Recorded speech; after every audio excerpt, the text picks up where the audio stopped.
नमस्कार, स्वागत है आपका द न्यूज पर। मैं हूं आपके साथ शिप्रा सैनी।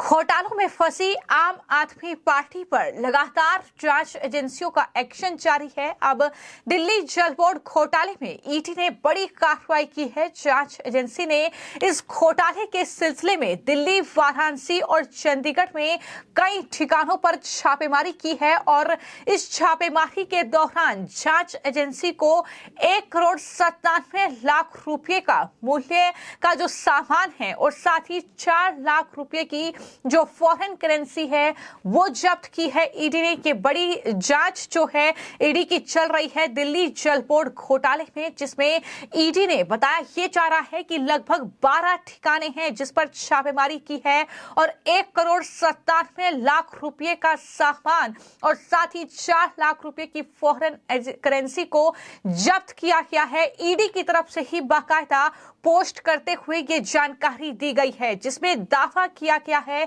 कि दिल्ली जल बोर्ड भ्रष्टाचार से मिली रिश्वत की रकम को आम आदमी पार्टी को इलेक्शन फंड के रूप में दी गई है, जिसका इस्तेमाल गोवा के इलेक्शन में किया गया है। ये भी बड़ी जानकारी सामने आई है। तो किस तरीके से भ्रष्टाचार अरविंद केजरीवाल की सरकार में हुआ है, शराब घोटाले से लेकर अब दिल्ली जल बोर्ड घोटाला, जिसमें अरविंद केजरीवाल की मुश्किलें बढ़ने वाली हैं और इस पूरे मामले को लेकर ईडी की जो कार्रवाई चल रही है, दरअसल जो भ्रष्टाचार के आरोप आम आदमी पार्टी पर लग रहे हैं उसको लेकर आम आदमी पार्टी के नेता सुशील गुप्ता ने ईडी की रेड पर और साथ ही अरविंद केजरीवाल को जो समन कोर्ट के जरिए मिला है दिल्ली शराब घोटाले में, उस पर क्या कुछ कहा है और किस तरीके से बीजेपी पर हमला बोला है, सुनिए। देखिए, जब भी ये कानून संगत नोटिस देंगे, अरविंद केजरीवाल जी सबसे पहले उसका पालन करने वाले हैं। परंतु बीजेपी डराने के लिए, धमकाने के लिए, उनको अरेस्ट करने के लिए गलत नीयत से जब ईडी का इस्तेमाल करती रहेगी तो वो कानून को समझने वाले व्यक्ति कानून के अनुसार ही चलेगा। कल भी ईडी की रेड हुई थी कई जगहों पर और पिछले 2 साल से लगातार ये रेड कर रहे हैं। आज तक 1 रुपया इनको मिला नहीं, 1 पेपर मिला नहीं, कुछ नहीं मिला। आके सिर्फ समय वेस्ट करते हैं, सरकार का पैसा भी वेस्ट होता है और लोगों के मन के अंदर धीरे धीरे अविश्वसनीयता इनके प्रति बढ़ती जा रही है कि ये बदले की भावना से सिर्फ ये कार्रवाई कर रहे हैं। संजय सिंह जी जो है वो यहाँ पे शपथ नहीं ले पाए, यहाँ से चेयरमैन ऑफिस से आया था कि प्रिविलेज से। देखिए, संजय सिंह जी का वो पिछले टर्म का मामला था, पिछली टर्म खत्म हो चुकी है, नई टर्म की बात है। फिर भी उस पर राय ली जाएगी, अगर जरूरत पड़ेगी तो प्रिविलेज कमेटी को फेस करेंगे। तो वहीं सुशील गुप्ता के इन आरोपों पर और साथ ही आम आदमी पार्टी जो आरोप बीजेपी पर लगा रही है, जांच एजेंसियों पर लगा रही है, उन पर जवाब देते हुए केंद्रीय मंत्री अनुराग ठाकुर ने क्या कुछ कहा है, सुनिए। जो कभी भ्रष्टाचार के खिलाफ आवाज उठाते थे, आज भ्रष्टाचार के दलदल में डूब चुके हैं। एक नहीं 5 ईडी के समन को नकार कर अब इस स्थिति में पहुंच गए कि कोर्ट को ही निर्देश देने पड़े कि उसके सामने हाजिर हों। आखिर कब तक अरविंद केजरीवाल भ्रष्टाचार के गंभीर आरोपों से बचते रहेंगे? कब तक ईडी की जांच से बचते रहेंगे? अब वो समय आया है कि कोर्ट के सामने जाएं। लेकिन केजरीवाल जी, जो पुरानी झूठ बोलने की आदत है ना और झूठे आरोप लगाने की आदत है, कम से कम कोर्ट में जाके वो मत करना, वहां सच बोलना। क्योंकि पहले भी आपने बहुत सारे झूठे आरोप लगाए, फिर कोर्ट में जाके उन लोगों से माफी भी मांगी।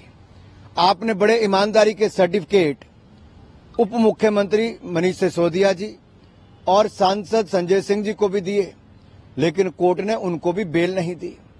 ये आम आदमी पार्टी के भ्रष्टाचार को उजागर भी करता है और उसके ऊपर मोहर भी लगती है। अब समय आया है अरविंद केजरीवाल की रोज की टिप्पणियां करना, मीडिया में सुर्खियां बटोरना, अब केवल उससे छुट्टी पाकर अब जवाब देना ही होगा भ्रष्टाचार का। तो दिल्ली जल बोर्ड घोटाले में एक तरफ जांच एजेंसी ईडी ने ये बड़ी कार्रवाई की है, जहां 12 ठिकानों पर छापेमारी की गई है, जिसमें बताया गया है कि चंडीगढ़, वाराणसी और दिल्ली के कई ठिकाने इसमें शामिल हैं। इसके अलावा बीजेपी के नेता हरीश खुराना की ओर से बाकायदा एक पोस्ट किया गया है, जिसमें यह बताया गया है कि दरअसल दिल्ली बीजेपी और जो हरीश खुराना हैं, जिन्होंने शिकायत कोर्ट में की थी, उनकी मेहनत रंग लाई है और 4 साल से कोर्ट की लड़ाई के बाद आखिरकार हाई कोर्ट ने दिल्ली जल बोर्ड के खातों की जांच कैग से कराने की परमिशन दे दी है। और साथ ही अरविंद केजरीवाल अब जल्द ही दूध का दूध और पानी का पानी हो जाएगा, ये बीजेपी नेता की तरफ से ट्वीट किया गया था। और हरीश खुराना ने यह भी कहा कि मैंने कहा था दिल्ली जल बोर्ड में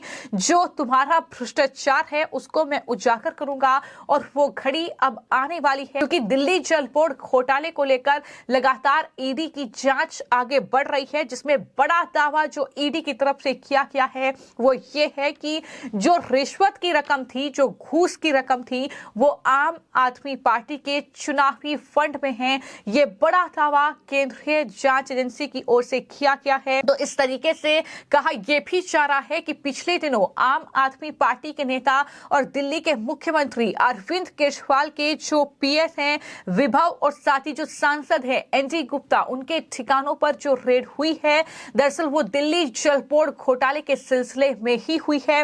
और कई डिजिटल सबूत जो है वो जांच एजेंसी को हाथ लगे हैं। साथ ही जो फॉरेन करेंसी है लगभग 4 लाख रुपए की, वो ईडी को हाथ लगी है इस पूरे मामले में। और ईडी का ये कहना है कि उपरोक्त जो सामान के साथ ही केस से जुड़े कई दस्तावेज हैं, कई डिजिटल सबूत हैं जो उन्हें मिले हैं। जांच एजेंसी ने यह भी कहा कि गिरफ्तार किए गए दिल्ली जल बोर्ड के पूर्व चीफ इंजीनियर जगदीश कुमार अरोड़ा ने एनकेजी इंफ्रास्ट्रक्चर लिमिटेड नाम की कंपनी को ठेका देने के बाद ये रिश्वत की रकम कैश में और साथ ही बैंक अकाउंट में ली है। आरोप ये भी है कि उन्होंने इस रकम को दरअसल जल बोर्ड के मामलों का प्रबंधन करने वाले अलग अलग लोगों और साथ ही आम आदमी पार्टी से जुड़े लोगों को भी दिया है। और इस मामले में ईडी ने दिए गए ठेके में भी अनियमितता बरतने का आरोप लगाया है। ईडी ने यह जानकारी दी है कि दिल्ली जल बोर्ड में ये भ्रष्टाचार और रिश्वतखोरी से जुड़े अपराधों के लिए सीबीआई के द्वारा जो एफआईआर दर्ज की गई थी, उसी एफआईआर के आधार पर जांच एजेंसी ईडी ये जांच कर रही है।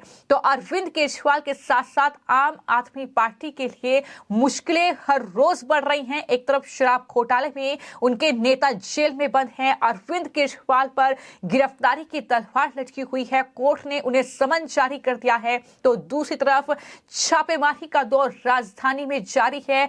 आम आदमी पार्टी के नेताओं और मंत्रियों के ठिकानों पर छापे पड़ रहे हैं और दिल्ली जल बोर्ड मामले में भी ईडी की जांच लगातार जारी है। अब ये बड़ा खुलासा हुआ है कि आरोपियों के ठिकानों से 1,97,00,000 रुपए कैश, जिसमें सामान भी है, और साथ ही 4 लाख विदेशी करेंसी जो है वो जब्त की गई है। तो मैं आपको जानकारी दे दूं कि दिल्ली जल बोर्ड से जुड़े इस मामले की जांच को लेकर ईडी का जो बयान सामने आया है उसका जवाब देते हुए आम आदमी पार्टी ने कहा है कि अगर ये साबित हो जाता है कि दिल्ली जल बोर्ड के अधिकारियों और ठेकेदारों ने कुछ गलत किया है तो उसकी कड़ी निंदा करते हैं। हम ईडी के इस सरासर झूठे आरोप की भी निंदा करते हैं और पार्टी इसका लीगल एक्शन लेगी, क्योंकि पार्टी के नेताओं का इस पूरे मामले से कोई लेना देना नहीं है। इस तरीके से पार्टी ने पल्ला झाड़ा है। लेकिन जो जांच एजेंसी के आरोप हैं वो सीधे ये हैं कि इस पूरे मामले से आम आदमी पार्टी के नेताओं का जुड़ाव है, क्योंकि जिस तरीके से इंजीनियर से लेकर कई लोगों की गिरफ्तारी इस पूरे मामले में हुई है, तो जाहिर तौर पर जब उनसे जांच एजेंसी पूछताछ करेगी, जब इन सबूतों का आकलन किया जाएगा, इन दस्तावेजों को खंगाला जाएगा, डिजिटल सबूत देखे जाएंगे, तो जाहिर तौर पर इस पूरे मामले में क्या कुछ बड़े खुलासे राजधानी दिल्ली में होने वाले हैं और कितना आम आदमी पार्टी इस जल बोर्ड घोटाले में फंसती नजर आएगी, ये आने वाले वक्त में देखना होगा। फिलहाल आपकी इस पूरे घोटाले को लेकर और उस पूरी खबर को लेकर क्या राय है, वे कमेंट बॉक्स में जरूर लिखें। धन्यवाद।